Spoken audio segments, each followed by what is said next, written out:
नमस्कार दोस्तों, आप सभी का हमारे यूट्यूब चैनल पर स्वागत है। हम कक्षा 12वीं के इतिहास को पढ़ रहे थे, जिस बुक का नाम है भारत का इतिहास।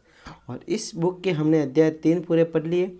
आज हम पढ़ेंगे अध्याय 4 का पाठ 18। अध्याय 4 है जो बाकी अध्यायों से काफ़ी बड़ा है, तो इसलिए इसके वीडियो ज़्यादा बनेंगे। ठीक है। अध्याय का नाम है मुगल आक्रमण, प्रकार और प्रभाव। ये अध्याय 10 नंबर का है। और अगर आप इसके PDF नोट पाना चाहते हो तो आप हमारे टेलीग्राम चैनल को ज्वाइन कीजिए, वहाँ आपको इसके PDF नोट मिल जाएगी। ठीक है दोस्तों, आप ज़्यादा से ज़्यादा विद्यार्थियों को हमसे जोड़िए और हमारे चैनल के बारे में उन्हें बताइए। ठीक है। आज हम पढ़ेंगे सांगा की पराजय के कारण। पिछले वीडियो में हमने सांगा को पढ़ा और उनके द्वारा जो लड़े गए युद्ध को पढ़ा, लेकिन वो किस प्रकार हारा और हारने के पीछे उसके क्या कारण थे, उन कारणों को आज हम पढ़ेंगे। तो पहला है, इतिहासकार गौरी शंकर हीराचंद ओझा के अनुसार सांगा की पराजय का मुख्य कारण बयाना विजय के तुरंत बाद ही युद्ध न करके बाबर को तैयारी करने का पूरा अवसर या पूरा समय देना। यानी कि जो बयाना का युद्ध हुआ उसमें सांगा की विजय हुई तो बाबर हार गया। और बाबर के हारने के बाद सांगा ने न तो बाबर पर और आक्रमण किया या उसे न ही बुरी तरह से हराया और उसे छोड़ दिया। ठीक है। तो फिर बाबर को समय मिल गया, अपने युद्ध तैयारी को, पूरे सैनिकों को तैयार करने में समय मिल गया। तो इस कारण फिर वो दुगनी ताकत से लड़ा और सांगा को हरा दिया। तो ये इसकी भूल थी कि उसको अवसर दिया कि वो आराम से तैयारी कर सके युद्ध की। लंबे समय तक युद्ध को स्थगित रखना महाराणा की बहुत बड़ी भूल सिद्ध हुई। महाराणा के विभिन्न सरदार देश प्रेम के भाव से इस युद्ध में शामिल नहीं हो रहे थे। सभी के अलग अलग स्वार्थ थे, यहाँ तक कि कईयों में तो परस्पर शत्रुता भी थी। अब जो सरदार महाराणा सांगा की ओर से लड़े, उनमें ऐसा कोई नहीं था जो अपने देश की रक्षा के लिए लड़ा। देश प्रेम की भावना किसी में भी विद्यमान नहीं थी। वो या तो अपने स्वार्थ के लिए लड़ा, क्योंकि युद्ध से उन्हें अगर कोई ना कोई फायदा था तभी वह लड़े। अपने देश प्रेम के लिए एक भी नहीं लड़ा। और कई तो आपस में एक दूसरे के शत्रु भी थे। संधि वार्ताओं के कारण कई दिन शांत बैठ रहने से उनमें युद्ध के प्रति वह जोश उत्साह नहीं रहा जो युद्ध के लिए होना चाहिए। ठीक है। आगे है, राजपूत सैनिक परंपरागत हथियारों से युद्ध लड़ रहे थे। वे तीर कमान, भालों व तलवारों से बाबर की तोपों के गोलों का मुकाबला नहीं कर सके।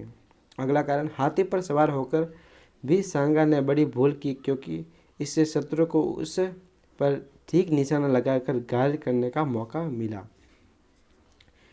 उसके युद्ध भूमि से बाहर जाने से सेना का मनोबल कमजोर हुआ। ये मुख्य कारण थे। ठीक है। ये कारण सीधे सीधे एग्जाम में आ सकते हैं कि सांगा की पराजय के कारण। तो आपको लिखना है कि बयाना युद्ध के बाद उसे तैयारी करने का मौका देना युद्ध की। जो सैनिक थे सांगा की ओर से, जो सरदार लड़े थे, उसमें देश प्रेम की भावना न होना।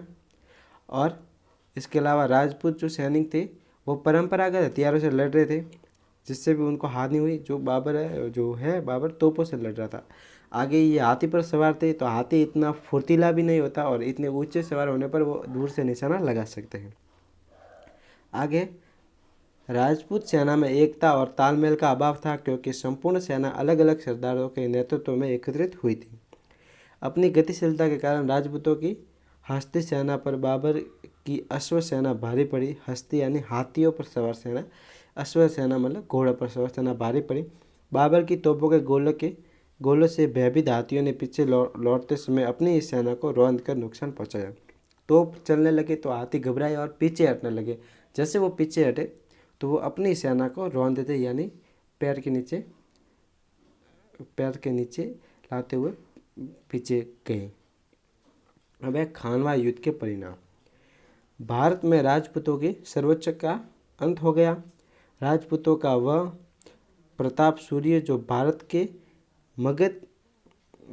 के गगन के उच्च स्थान पर पहुंचकर लोगों में चकाचौंध उत्पन्न कर रहा था, अब अस्ताचल की ओर खिसकने लगा, यानी अस्त होने लगा, डाउन होने लगा।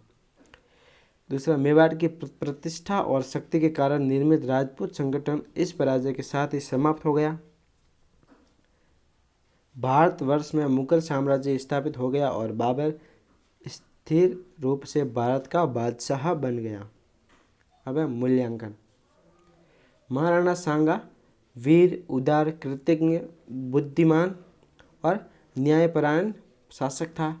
अपने शत्रु को कैद करके छोड़ देना और राज्य वापस लौटा देने का कार्य सांगा जैसा वीर पुरुष ही कर सकता है। प्रारंभ में ही विपत्तियों में पलने के कारण वह एक साहसी वीर योद्धा बन गया था। अपने भाई पृथ्वीराज के साथ झगड़े में उसकी एक आंख फूट गई। इब्राहिम लोदी के साथ हुए खातौले के युद्ध में उसका हाथ कट गया और एक पैर से वह लंगड़ा हो गया। मृत्यु समय तक उसके शरीर पर तलवारों व भालों के कम से कम 80 निशान लगे हुए थे, जो उसे एक सैनिक का भग्नावशेष सिद्ध कर रहे थे। शायद ही उसके शरीर का कोई अंश ऐसा हो जिस पर युद्धों में लगे हुए घावों के चिन्ह न हो। अपने पुरुषार्थ द्वारा सांगा ने मेवाड़ को उन्नति के शिखर पर पहुंचा दिया।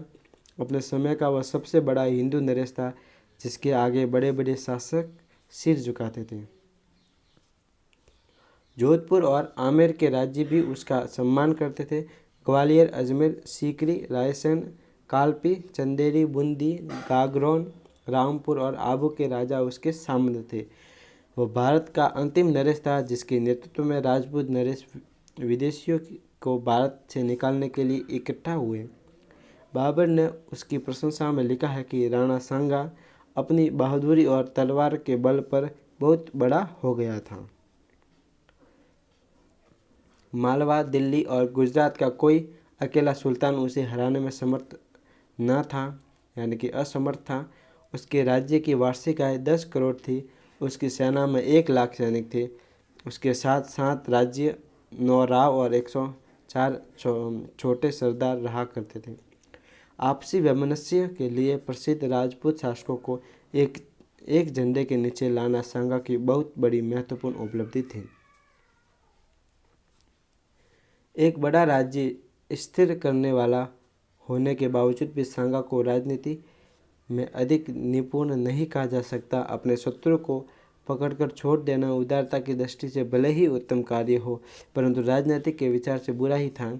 इसी तरह गुजरात के सुल्तान को हराकर उसके इलाके पर अधिकार न करना भी उसकी भूल थी। अपने छोटे लड़कों को रणथंभौर जैसी बड़ी जागीर देकर उसने भविष्य के लिए कांटा बो दिया।